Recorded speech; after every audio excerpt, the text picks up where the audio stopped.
आलमी अदालत इंसाफ का बड़ा फैसला, इसराइल को फौरी तौर पर रफा पर हमले रोकने का हुक्म। फैसला 13-2 की अक्सरियत से सुना गया। जस्टिस नवाज सलाम ने फैसला पढ़कर सुनाया। फैसले में कहा गया, इसराइल एक माह के दौरान गजा पट्टी में सूरत हाल बेहतर बनाने के इकदाम की रिपोर्ट अदालत में पेश करे। दफा में इसराइली इकदाम से फलस्तीनी अवाम को शदीद खतरात लाहक हैं।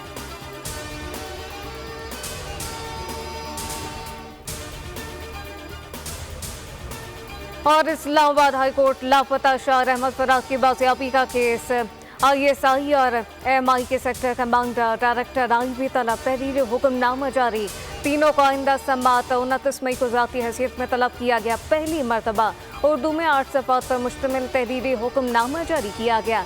जस्टिस मोहसिन अख्तर कियानी ने तहरीरी हुक्मनामा जारी किया है। कोर्ट की अहमद फराज बाजियाबी केस की समात बराह रास्त दिखाने की हिदायत।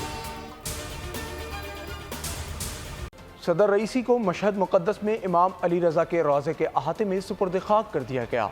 आखिरी रस्मात में इस्लामी ममालिक के रहनुमाओं हमास रहनुमा इस्माइल हनिया समेत दीगर ने शिरकत की। ईरानी सदर और वज़ीर ख़ारजा पाकिस्तान के साथ दो तरफ़ा ताल्लुकात में बड़े पैमाने पर गर्म जोशी लाने के लिए पुरअज़म थे। आखिरी रस्मात का आगाज़ मंगल के रोज़ ईरानी शहर तब्रेज़ से हुआ, जिसमें लाखों अफराद ने शिरकत की। सब्सक्राइब करें और बेल दबाएं ताकि कोई खबर रह न जाए।